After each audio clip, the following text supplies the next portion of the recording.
How are you? Welcome to my channel Dr. Deepa Dahake's Need Biology, and I am Dr. Deepa Dahake, Director at Biozone Classes, mainly coming here for preparing you all students up for your upcoming examination, that is NEET 2020. So stay continue with our channel and boost your preparation for your upcoming NEET examinations.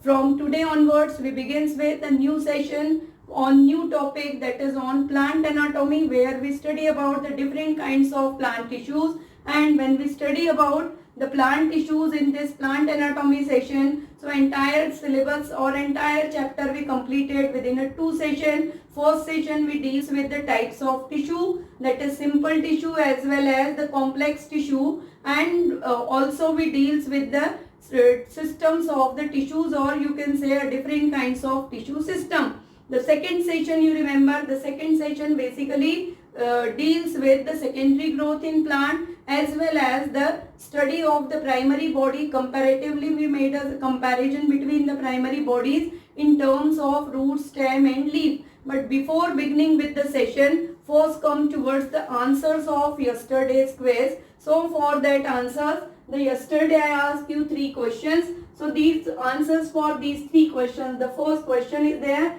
The standard petal of Papilionaceous corolla is also called.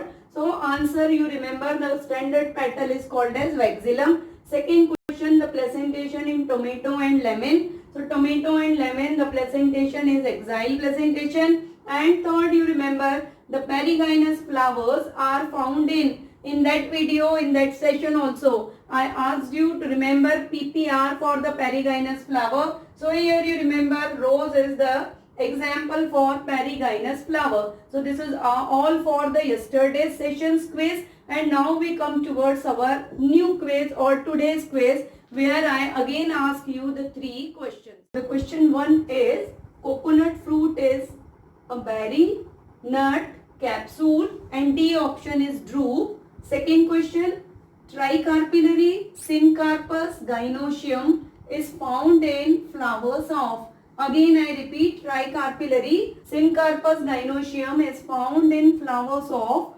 A. liliaceae, B. solanaceae, C. fabaceae and D. poaceae. The third question is, the mango juice is obtained from option A. epicarp, B. mesocarp, C. endocarp and D. pericarp as well as thalamus. So these 3 questions are for today's quiz.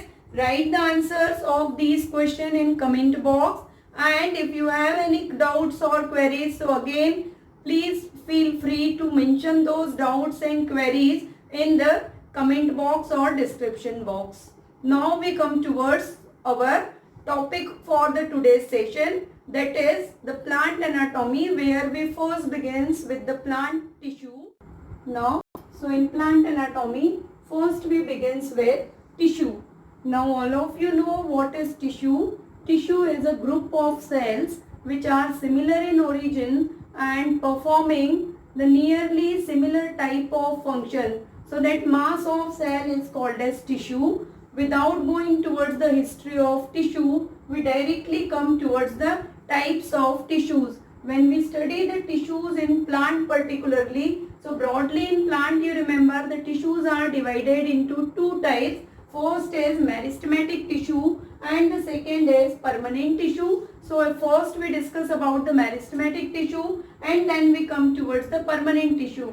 Now when we discuss about the meristematic tissue, or we begins with the meristematic tissue, one feature in plant we observe that the plants are predominantly, you remember, showing the continuous growth. So the continuous growth in plant is mainly, you remember, because of the presence of meristematic tissue, because this is the tissue which show the continued property of division. So lifelong, throughout the plant lifelong, this meristem tissue is continuously divide and produces a new type of cells. These cells undergoes in differentiation and will responsible for the production of primary or secondary tissues. So here first we study what are the properties. Properties when we deals with the meristematic tissue. So cells, you remember, the cells of meristem are isodiametric. Secondly, these cells show the cellulosic cell wall as the all plant cells show. And third, the most important property of the meristem tissue is the property of division. Now, two types of division we study, mitosis and meiosis. So, what kind of division is present in meristem? That also you remember. The meristem tissue always show the kind of mitosis division. So, here you remember the mitosis division is predominantly present in meristem tissue, and because of that it lead to the formation of similar kind of cell, or you can say entire vegetative cells. Now when meristematic tissue आप study कर रहे हैं, so one thing again remember, this is the embryonal in origin. That means this tissue can't be replaced if the tissue is harmed in plant body. So this tissue can't be produced second time, because originally the meristem is the embryonal in origin. Now when we come towards the meristem types, so here normally आप study करते हैं according to position. The meristem is of three types, that is apical meristem, intercalary meristem and lateral meristem.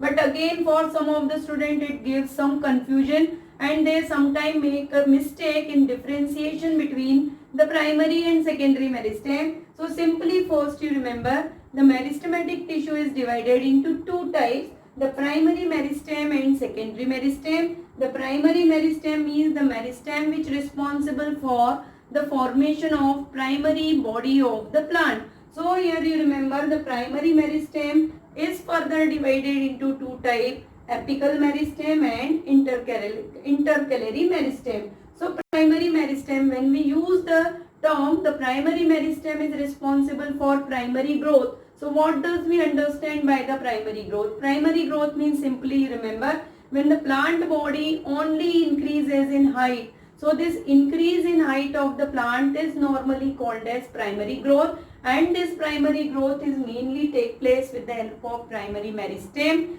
Two types of primary meristems are there. At the apex which is present, that is apical meristem, and the second is said to be intercalary meristem. Now is it clear? The secondary meristem will later comes when we discuss about the complete types of the primary meristem. Now when we discuss or study about the apical meristem, so apical meristem, you remember apical meristem is of two types, shoot apical meristem and root apical meristem. Shoot apical meristem when we study, so in shoot apical meristem at the apex of shoot a group of meristem cells are present, and this group of meristematic cell is commonly called as shoot apical meristem. In short I am writing here. So this group is called as shoot apical meristem. This cells of shoot apical meristem regularly undergoes in mitosis division and will lead to the production of new cells. These cells are responsible for the formation of leaf primordia. Leaf primordia means the structure from where in future leaves are produced. So leaf primordia are also produced by the cells of shoot apical meristem. Sometimes some of the meristematic cells remain as it is in the axis of these leaf primordia. So these meristematic cells which are having the property to divide and produces a new cells, these meristematic cells are commonly called as axillary buds. So this thing you remember when we study about the shoot apical meristem, don't forget for your upcoming NEET examination to study about the axillary buds. These axillary buds are developed from, axillary buds are the meristematic cells, and whenever these axillary buds are start the division, so from axillary bud either the axial flowers are produced or the new shoots or new branches are produced in plant. So that thing you remember, the axillary buds are predominantly developed from the shoot apical meristem. Now the second type of meristem, this meristem is also present on the apex, but it is present on the apical part of the root. So that's why it is called as root apical meristem. Root apical meristem, you remember, again you remember it is embryonal in origin. So that's why root apical meristem is always protected by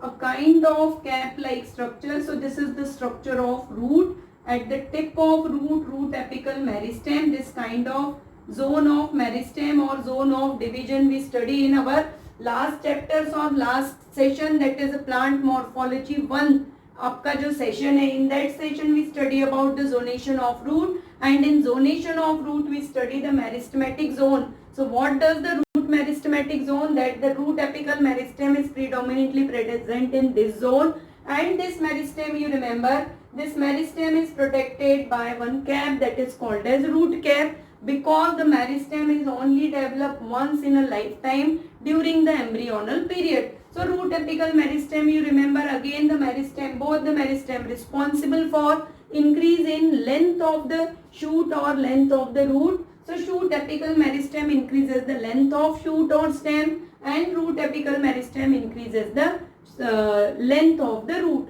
So this part you remember. Secondly, root apical meristem, if you study, so one question is asked, that question basically comes for the cell division, but the question is asked which of the following section or material is best for the study of mitosis division. So here you remember the root apex of the onion root tips, or you can say the onion root tips are the best material for the study of mitosis division, because the conceptual part, you remember, the root apical meristem show the mitosis division. So that part you remember for the apical meristem. Now is it clear? The apical meristem in shoot responsible for the formation of leaf primordia, as well as it also develop in axillary bud. One term also we use, plastocorn. Plastocorn means the time period present in between the two leaf primordia, or the time period which required for the formation of two successive leaf primordia, that time period is called as plastocorn. Now the second type of primary meristem is intercalary meristem. The intercalary meristem, you remember, the meristem, the stem, is it clear to all? Stem is divided into nodes and internodes, and when this meristem is present basically on the at the base of node, suppose this is our stem, this is the shoot apical meristem, here the apical meristem, which lead to the production of some of the leaf primordia here also, and then there are, the stem is divided into nodes and internodes. So the meristem which is present in mass of cell or group of cell, as well as it mainly present at the base of internode, that meristem, you remember, this meristem is called as intercalary meristem. Whenever you go through the intercalary meristem, one thing you remember, for intercalary meristem, you predominantly remember this meristem in grasses, mainly responsible for what it is responsible, intercalary meristem अगर आप study कर रहे हैं, so you remember the grasses, because this intercalary meristem is present at the base of node or at the level of internode. Secondly, it also responsible for the increase in length of the stem, और जो internodal length है, internodal length also increases by the intercalary meristem. Third important part, in grasses, due to grazers or grazing animals, some of the shoot or some of the stem continuously lost. So this intercalary meristem continuously divide and responsible for the regeneration of new stem. So that part you predominantly remember for the intercalary meristem. So these two meristem, apical and intercalary, both these meristem you remember, these meristem mainly किसके लिए responsible है? They responsible for increase in length of the plant or length of the shoot.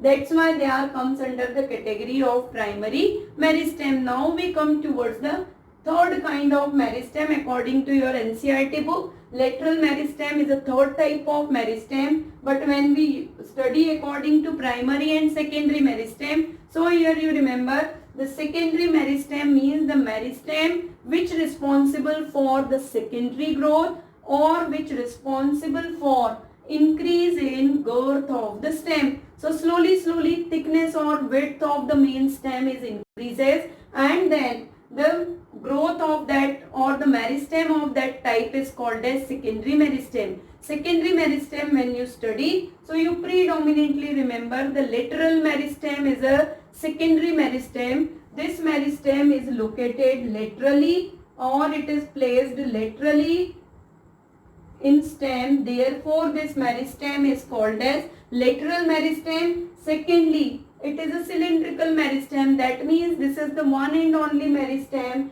which is present in the form of ring-like structure. So this thing also you remember, the secondary meristem is present in the form of ring-like structure.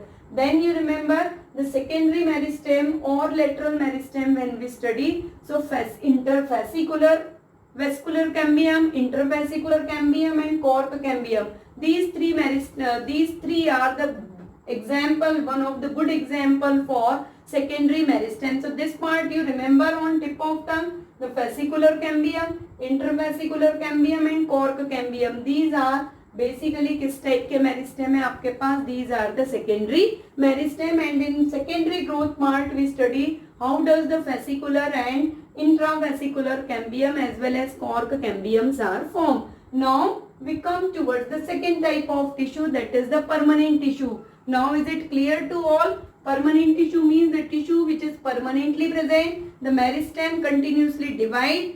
After division, meristem produces a new cells. These new cells undergoes in modification or differentiation, and upon differentiation, the cells or mass of the cells which develop from the meristem, it get convert into or modify into the meristematic or permanent tissue. So the tissue which is permanently present, secondly it is associate with a specific kind of function. That tissue is called as permanent tissue. Further, permanent tissues are divided into two, that the simple tissue and complex tissue. That means when the simple permanent tissue means the tissue is made up of only similar type of and single type of cell. Mixing of cells are not present here. So when a tissue made up of simple type of and single type of cells, then it is called as simple permanent tissue. And complex permanent tissue means when two or more than two types of simple tissues are present, then the tissue is said to be compound tissue or complex permanent tissue. So first here we discuss about the simple permanent tissue. There are three kinds of simple permanent tissue: parenchyma, collenchyma and sclerenchyma. Clear hai? Now the question comes from this side mainly, which one is a dead tissue, which one is a living tissue, which of the tissue is present in hypodermis of the dicot. Such kinds of questions आपको मिलेंगे. So if you go through the last year's questions, so most of the questions for living and non-living or dead tissue के form में है. So that sections come from this side. Secondly, the deposition of cell wall you remember. So here parenchyma you remember. What is parenchyma? Parenchyma you remember. Most predominant tissue or most of the organ in plant is mainly made up of parenchyma. First thing, ये याद रखिए, this is a living tissue. Living tissue means you remember when we use the term dead tissue and living tissue. So you recall the first chapter of class 11th and identifying properties of or defining properties of living being. So there we study the metabolic reactions are the identifying property. And when the metabolic reactions are present, when the protoplasm is present inside the cell cytoplasm. So here you remember living tissue means when the cells of the tissue are showing the presence of protoplasm, then that tissue is called as living tissue. And here you remember the parenchyma is a living tissue. The cell wall of the parenchyma is made up of cellulose. Secondly, the cells are isodiametric, identical property of the parenchyma cells. They are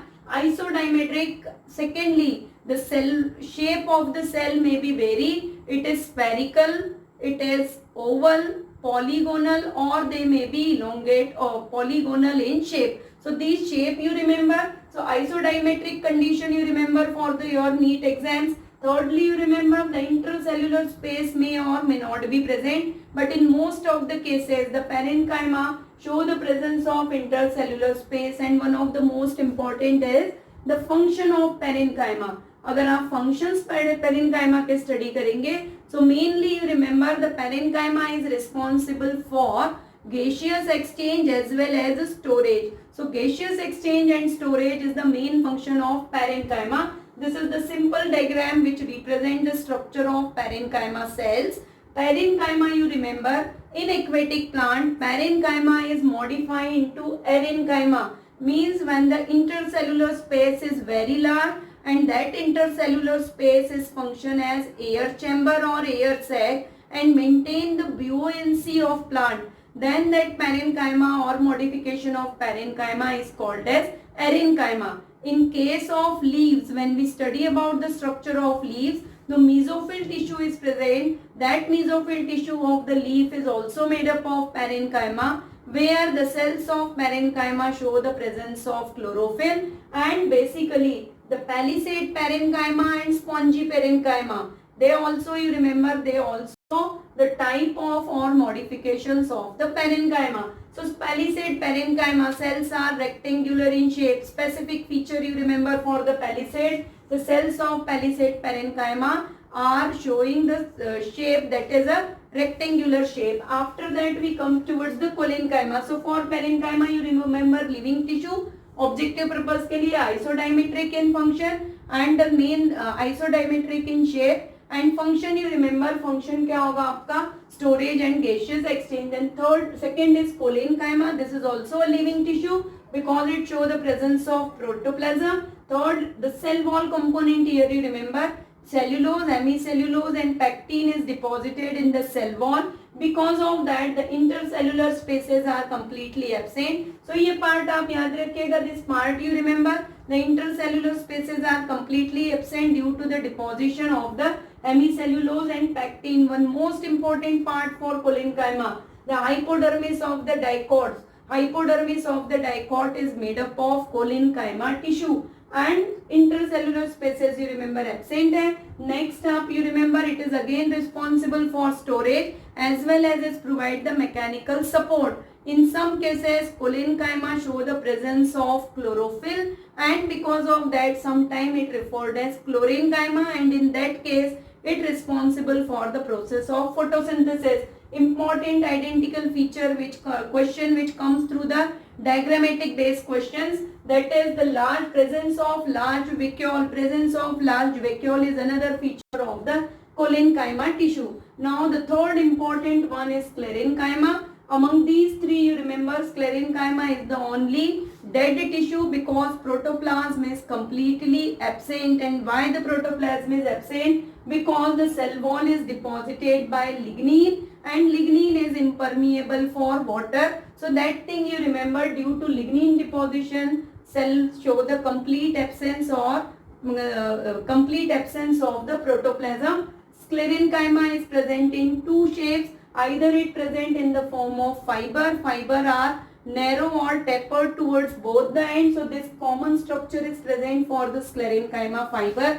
Fiber, whenever you observe, the broad lumen is present in the fiber, and some species the pits are present where the deposition of lignin is present in very less amount. So fiber you remember. Secondly, in next chapters you study about the true and false fiber. So true fibers you remember, the fiber which strictly develop from the sclerenchyma, that fiber is called as true fiber. In that part you observe the question, obtain a question from last year question paper, that the cotton fibers are false fiber because they are made up of cellulose, they are not made up of sclerenchyma. तो ये part आप याद रखिए, these are the true fibers. Secondly, as a sclerites they are present. So sclerites का meaning है when the sclerenchyma is present in the form of cell or rounded structure or spherical structure. Sclerites are also sometimes referred as stone cell. The lumen is very narrow because of the excessive deposition of the lignin.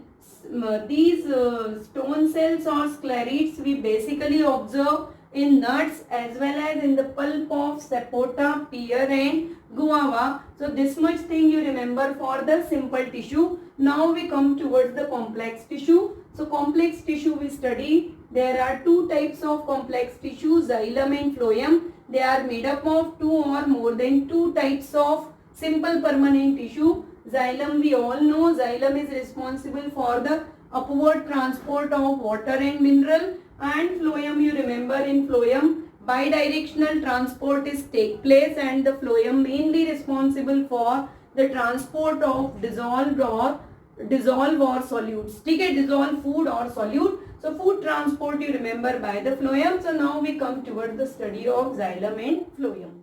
Students, now we begins with the xylem. So first complex tissue is xylem. All of you remember the xylem is responsible for the unidirectional flow or unidirectional transport of the water plus dissolved mineral, or that question also asks for the transport of sap. So water plus dissolved mineral is called as sap. So you remember the xylem is also responsible for the transport of sap, that is only in unidirectional, and unidirectional means only in upward direction from root towards the shoot. When we study about the structure of xylem, as it comes under the complex tissue, so it is made up of two or more than two types of, आप study कर रहे हैं कि complex tissues are made up of two or more than two types of simple permanent tissue. So what two simple permanent tissues are present in xylem? That you remember. One parenchyma is present and second sclerenchyma. So parenchyma and sclerenchyma predominantly present in xylem. When we study the components of the xylem, so from that component section, the number of years questions are asked. Which one questions are framed in that way? Which one is a living element of xylem? Which of the following is a dead element of xylem? Or you observe one question that which of the following ones are the conducting element of xylem? So you remember this chart in this way only. The entire elements of xylems are divided into living element and dead element. One and only living element in xylem you remember, that is a xylem parenchyma. Now you again recall your simple permanent tissue. Parenchyma and collenchyma is a living tissue, whereas sclerenchyma is a dead tissue. So whatever tissue developed by parenchyma, they all are living, and the structures developed from sclerenchyma, they always be dead elements or dead tissue. So living element when we consider, so xylem parenchyma is the only living element. Secondly, this parenchyma according to its as usual phase, here also xylem parenchyma is responsible for the storage as well as gaseous exchange. Now storage means what to be stored. So xylem parenchyma responsible for food storage, and here you remember the food is stored in xylem mainly in the form of this point also you remember very well. The xylem parenchyma responsible for the storage of starch, fat and tannins. Either or conditions में present होगा, starch or fat. Read the NCERT carefully. Starch or fat and some of the special substances, that is a tannin you remember. Now one another important parenchyma structures आप study करते हैं, that is the ray parenchyma. So this ray parenchyma you remember, ray parenchyma is mainly responsible for the radial conduction of water. Radial conduction of water means from whenever radial conduction means, suppose this is a shoot or main stem, and from this main stem xylem is responsible for the upward conduction of water. But when the water is transported towards radially in shoots or in branches, so exactly at this side the ray parenchyma means the parenchyma cells are radiated linearly and they are present in this way. So in that condition, these parenchyma, ray parenchyma is only responsible for the radial conduction of water. So this thing you remember. Now we come towards the dead element. Dead element you mainly remember. The dead element includes xylem fiber, xylem vessels and xylem tracheates. So total 4 elements are present in xylem. First xylem parenchyma as a living, and rest of 3, remember rest of 3 are the dead, that is xylem parenchyma, xylem vessels and xylem tracheates. Why they are dead element? Because all these 3 are mainly made up of sclerenchyma or sclerenchymatous tissue. Now come towards the xylem fiber. They are only responsible for providing mechanical support and obliterate lumens, identical feature of the xylem fibers. Obliterate lumens are present in xylem fiber and they provide a support either to vessels or to the tracheates. Now the important part for your NEET upcoming exam is vessels and tracheates. Vessels and tracheate, you remember these both are called as conducting element, because in gymnosperm when we study about the tracheates and vessels, so gymnosperms are vessel-less plant. ये बिल्कुल याद रखिए, gymnosperms are vessel-less plant. The conducting element in gymnosperm is only tracheids, whereas angiosperm, the characteristic feature of the angiosperm is the presence of vessels. So vessels bearing plant, you remember angiosperm. In addition to vessels, tracheid are also in minute percentage, but tracheid are also present in some angiosperm. So when we study about vessels and tracheids, so both are the conducting elements. So conducting element, if question is asked, conducting element of xylem, so you remember vessels and tracheids. Living element as a xylem parenchyma, and if the question is for dead element, so dead element means fiber, vessels and tracheids, all these three comprises to dead element. Now we come towards the tracheid and vessels. Tracheids and vessels when we compare. So tracheids, you remember tracheids are unicellular and vessels are multicellular. Instead of that, NCERT states the vessels are made up of number of cells or number of members, that is called as vessel member. So multicellular, and sometimes you appear they are sinocyte also. So vessels, you remember multicellular, and individual structure is called as vessel member. Structure wise if you appear, so tracheids are tube-like structure or tubular structure, whereas vessels are cylindrical tube-like structures. Both are showing the presence of lignin because they are mainly sclerenchymatous cells. The cell wall mainly, you remember in both the cell wall is lignified cell wall. Then inner layer, most important feature, the difference in between the tracheid and vessel. The inner wall of the or inner layer wall of the tracheid show the specific thickening. On the basis of that, यहाँ पर आप जैसे देख रहे हैं इस diagram में for tracheid, the pitted thickening is there, annular thickening, rings के form में, spiral thickening, reticulate thickening, a number of thickenings are there. These all things we study in our separate or regular classes when we study about the tracheids individually. So number of thickenings are there. For revision purpose, you only remember the inner layer or inner layer have a thickening in different forms. Next, you remember if you compare the lumen of the vessels and lumen of the tracheids, the diagram as it is shown, you remember this diagram for the identification. Tracheids are narrow at both the ends. They are showing the very narrow lumen. Whereas vessels, you remember vessels, you simply remember the pipe-like structure with broad lumen, and the outer wall or the conducting elements. Conducting element here, you remember the vessel members.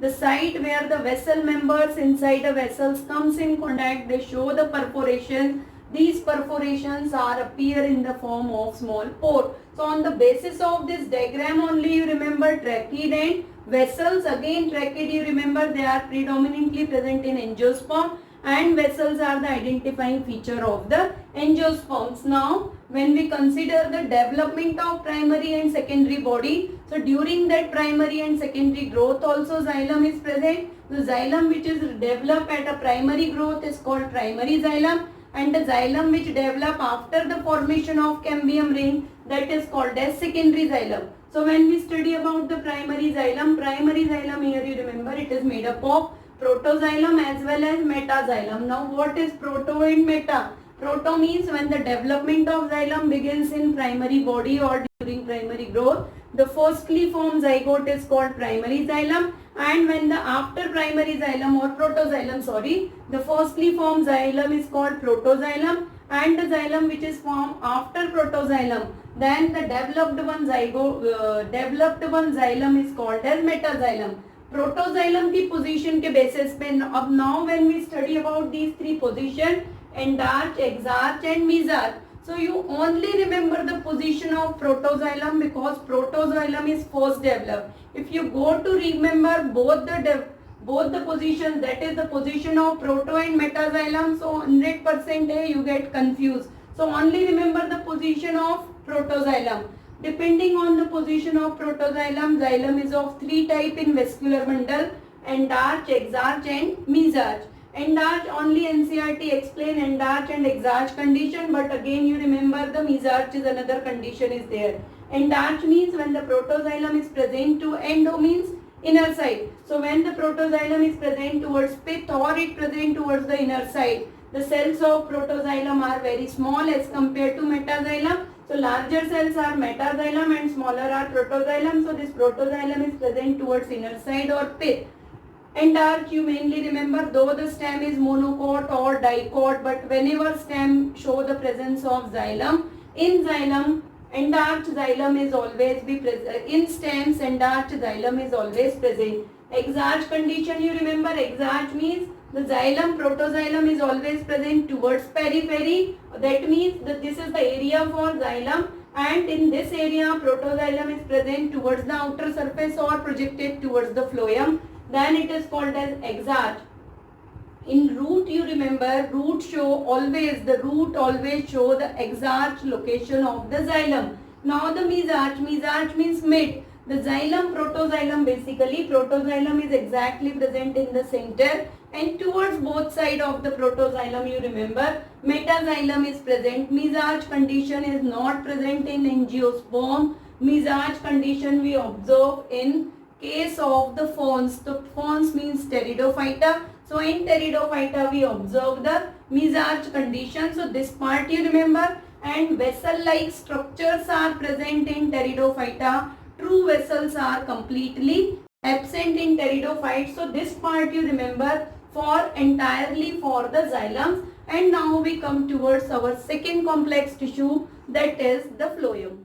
So we now study about the second type of complex tissue, that is phloem. Phloem, you remember, responsible for the transport of food. That food is also called as solute. So solute transport in phloem is mainly take place in bidirectional way, and the form of solute or the form of food which is present in phloem, that you remember, sucrose. Now when we study about the elements of phloem, so exactly opposite elements are available here. In xylem, 3 elements are dead and only a single element is living element, whereas in this case the 3 elements are living element and one and only dead element is there. So first we study about the living element. Living element of the phloems are sieve tube element, companion cells and phloem parenchyma. These 2 dots are I provided here because these 2 elements, that is the sieve tube element and companion cell, all these, one thing you again remember,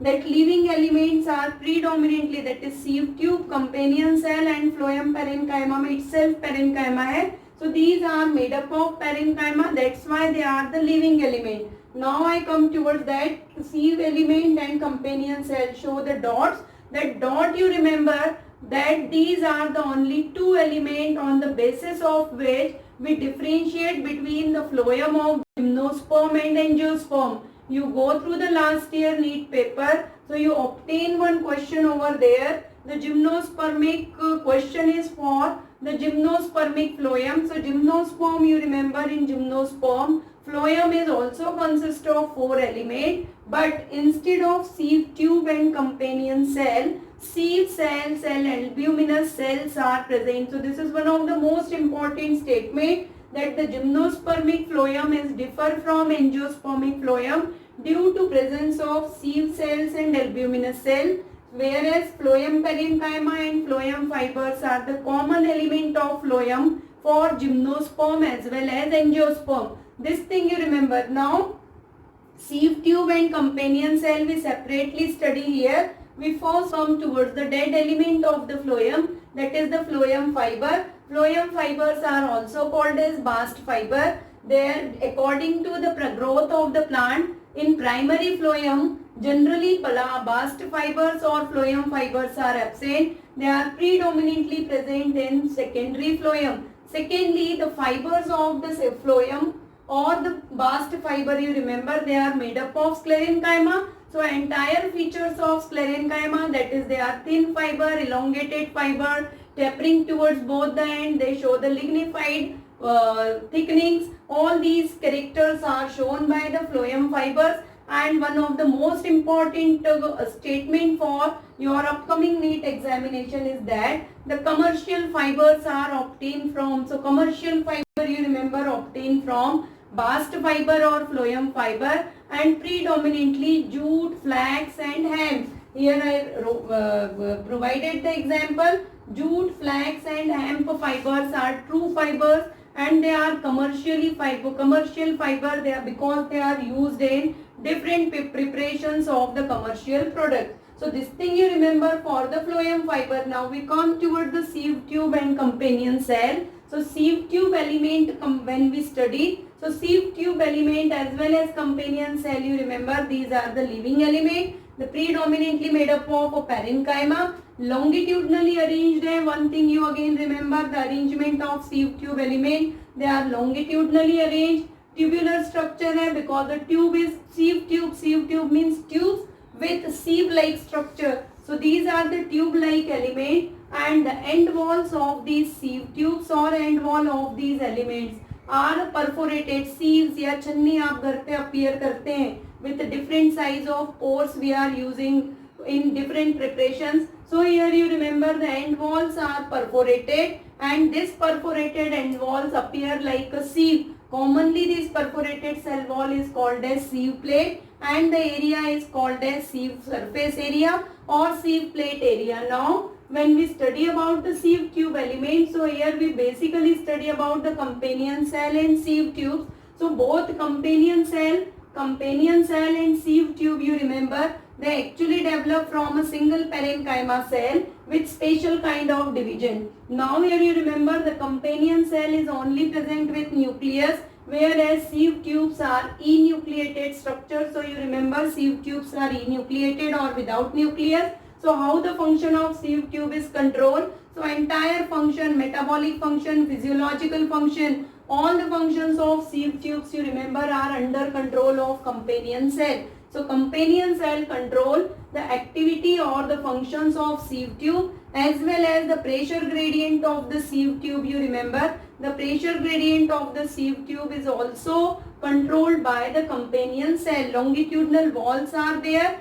and in between sieve tube and companion cell, through this longitudinal wall, cytoplasmic connections are present. Again, one question you observe in your last year question papers, that the sieve tube and companion cells are surrounded by. So these cells, you remember, these cells are always surrounded by the phloem parenchyma. So this much thing you remember for the sieve tube as well as companion cell. One thing again remember, both the cells are called as sister cells because they develop from one common parent cell. Now we come towards the phloem parenchyma. Phloem parenchyma also you remember, it is primary and secondary, or again you remember when we study about the monocot and dicot. So phloem parenchyma generally absent in monocots, it is predominantly present in dicots. Now according to the development of phloem is further of two types. The phloem which develop first is called as protophlloem,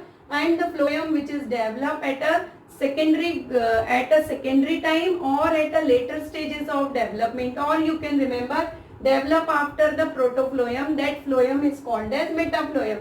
So for phloem or for a second type of complex tissue, whatever I explain here, that much is more than sufficient. The star mark statements, sieve tube and companion cell, you remember with as it is for a difference with a gymnosperm, and thirdly the companion cell and sieve tubes, you remember, they are the identical feature of the angiosperms, and secondly they are called as sister cell, and companion cell is responsible for maintaining the pressure gradient and functions of the sieve tube. So this is all for the complex tissue. Now we come towards the three different types of tissue system. That means these simple permanent tissue and complex permanent tissue combinedly form a system of tissue that we now study here.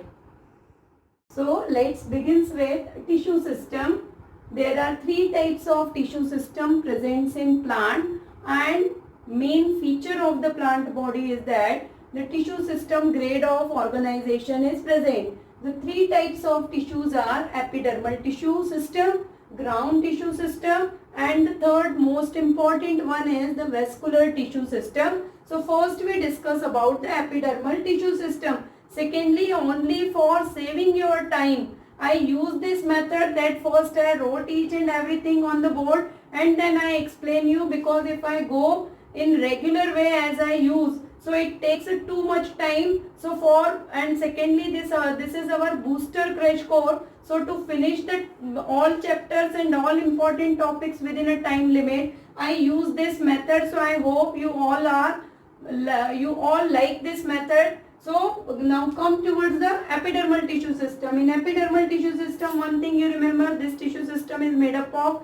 parenchyma, so it is parenchymatous in nature. Epidermis, we all are knowing, it is outermost boundary of the root, stem and leaf. Therefore, we study epidermal tissue system in root, stem and leaf. In root, epidermis is commonly called as epiblema. It is a single layer protective covering. And secondly, you remember, in root, this epiblema or epidermis is responsible for the production of unicellular root hair. This thing you remember, the root hairs are unicellular. This is the simple structure of root hair, and this root hair is mainly responsible for increasing the surface area for the absorption of water and minerals from the soil. You connect this part with the zonation of root. Root hairs are predominantly present, or you can say only present, in the maturation zone or zone of differentiation. Now we come towards the second, that the epidermal tissue system in stem. In stem also the epidermis is present as a single layer, but in stem you remember this single layer epidermis is responsible for the production of multicellular hairs. These multicellular stem hairs are generally called as trichomes. Trichomes may be branched or unbranched. They may be hard or stiff. And third, you remember, the trichomes are sometimes secretory in nature. The main why the trichomes are developed in stem. So main reason behind this, the trichome prevent the water loss which is take place during the process of transpiration. So to prevent the water loss take place via transpiration, trichomes are developed. Main difference you remember, trichomes present on stem, and secondly they are multicellular. Root hairs, name indicate, they are present developed by the single layer root, and root hairs are unicellular in nature. Now when we study about the epidermal tissue system, so the epidermal tissue system play a significant role in leaf. Leaf show the two surfaces, therefore the epidermis arranged as upper epidermis and lower epidermis. So here you remember, leaf show the upper and lower epidermis. Secondly, the two types of leaves we study, monocot and dicot. So in monocot leaf you remember, in monocot leaf epidermis show the arrangement of stomata equally on both. That's why you are saying कि epidermis leaf in monocot is isobilateral and isostomatic. Isostomatic means the stomata equally distributed over the both surface of epidermis in case of monocot. But when we come towards the dicot, here your dicot you see in lower epidermis, stomata only restricted to lower epidermis. So dicot leaf, whenever you observe under microscope, so these stomata are only restricted to the lower epidermis. Now we see what is stomata. Whenever we study about the epidermal tissue system in leaf, so leaf epidermis show the very tiny aperture or tiny pores. These tiny pores over the surface of leaf epidermis is called as stomata. They mainly responsible for the process of transpiration. So detailed part of the stomata we study in plant physiology session when we study about the transpiration. So stay connected till that time. Okay, now when we study simple structures, when we study about the stomata, so you all are knowing stomata is mainly made up of two bean-shaped guard cells, and these guard cells are surrounded by the accessory or subsidiary cells, and exactly in the center of the stomata one pore is present, that is called as stoma. The cell wall or the wall of guard cell is show the duality. Inner wall is quite thick and more elastic, and it maintain the opening and closing of the stomata. In most of the dicots and most of the plants, when we appear the stomata, the guard cells are bean shaped. But again, for your NEET exam, you remember, in grasses the spatial shape of the guard cell is available, that is the dumbbell shaped guard cell. You remember, dumbbell shaped guard cells, so these kind of guard cells are appear, so that you remember the shape of guard cells in grasses. Secondly, the stomata in grasses are diacetic. Diacetic means only two accessory cells are protected. So you go through the diagram of stomata in grasses through the NCERT, so you clearly know the difference between the stomata of the normal plants and stomata of the grasses. But objective purpose and revision purpose, you remember, the shape of guard cell is bean shape or kidney shape, and here in grasses the shape is dumbbell shape. Now we come towards the ground tissue system. Ground tissue system basically consists of, again, one of the most important. The epidermal tissue system is made up of only parenchyma, but ground tissue system is made up of parenchyma, sclerenchyma and collenchyma. That is, all the three simple tissue, simple permanent tissue are responsible for the formation of ground tissue system.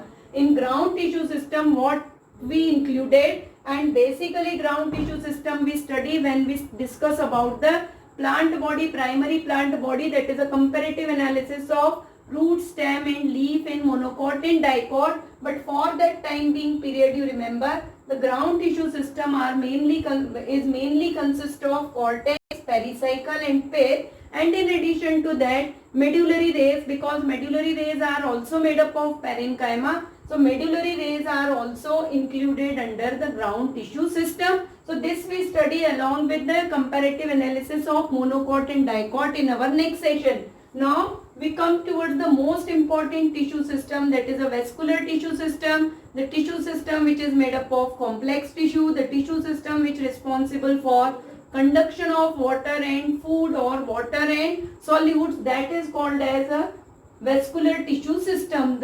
The broadly vascular tissue system, mainly you remember it is made up of xylem and phloem. Secondly, this tissue system is broadly divided into two categories. A radial vascular bundle tissue system. The vascular tissue system is present mainly in the form of bundle-like structure, that is called as vascular bundle. The vascular bundles are of two types. This part you revise a number of times because this is one of the most important part for your upcoming NEET exam. So radial vascular bundle and conjoint vascular bundle. Two types are there. Radial vascular bundle means when the xylem and phloem are located on different radius. So here you see the xylem is located on one radius and phloems are located on another radius. So when xylem phloem located on different radii, then the vascular bundle is called as radial vascular bundle. The R of radial vascular bundle you remember for the root. So whenever vascular bundles are present in root, though the root is monocot or dicot,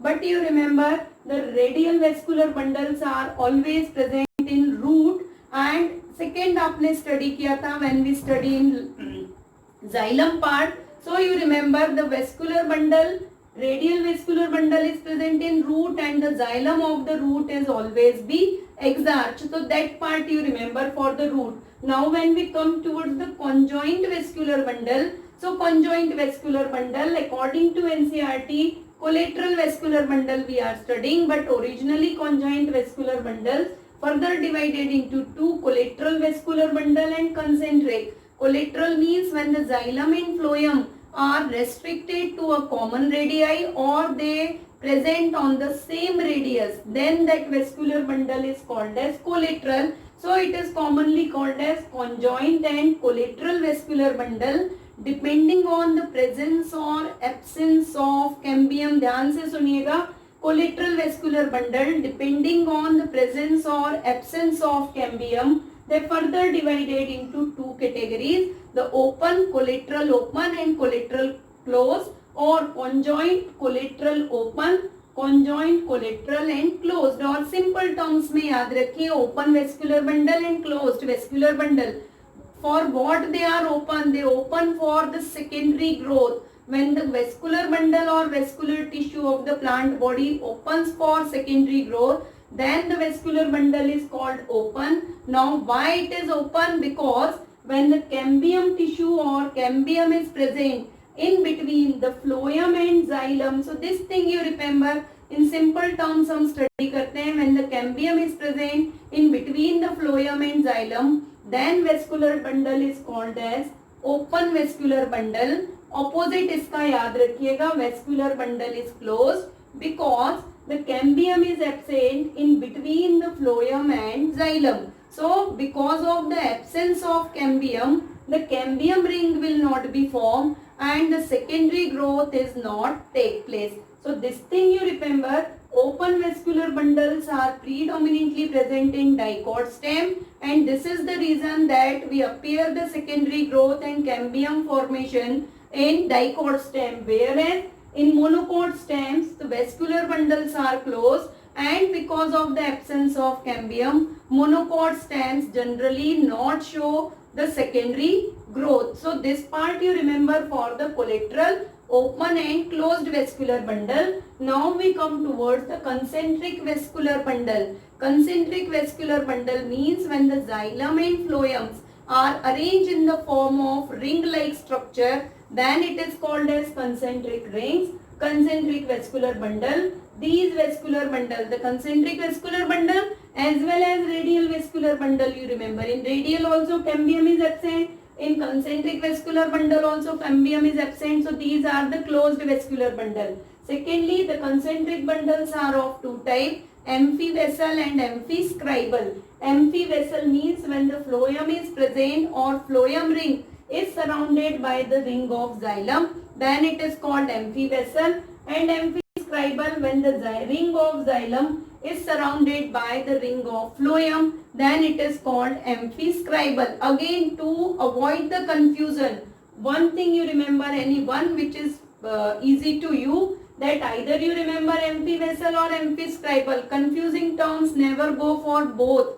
Only one. amphivessel अगर आप याद रखते हैं कि phloem is surrounded by xylem, so इसका opposite आपको automatically याद रहता है amphiscribal. So this much you remember for the or revise for the tissue system. Again in epidermal tissue system, root hairs are unicellular, stem hair or trichomes are multicellular. For reducing or preventing water loss, they are developed. In leaf epidermal tissue system, we mainly study about the stomata. So in grasses, shape of guard cell you remember.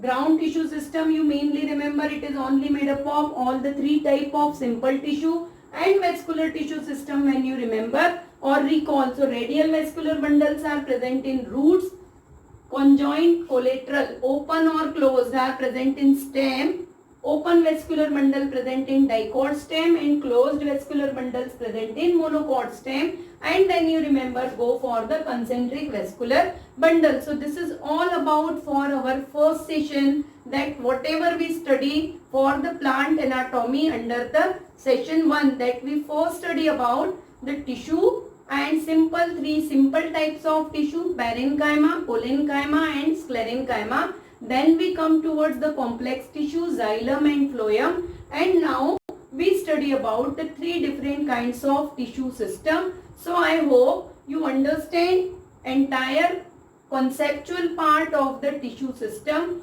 In next session, I mentioned earlier, in next session we continue with the primary body of the plant as well as the secondary growth. How does the cambium ring are formed, what is annual ring, and how the sapwood and springwood and आप study करते हैं sapwood and heartwood as well as springwood and autumnwood. So how they different from each other, that entire part we study in our next session. तब तक आप channel के साथ connect रहिए, and those students and those who first time join today for this anatomy section, उनको मैं कहूँगी कि अगर आपको यहाँ पर कंटेंट मेरा अच्छा लगा है, कॉन्सेप्चुअली आपको क्लियर हुए हैं कुछ कॉन्सेप्ट, तो आप चैनल को सब्सक्राइब करिए, like my videos, and by that time stay blessed, stay motivated and work hard to improve your performance. Thank you.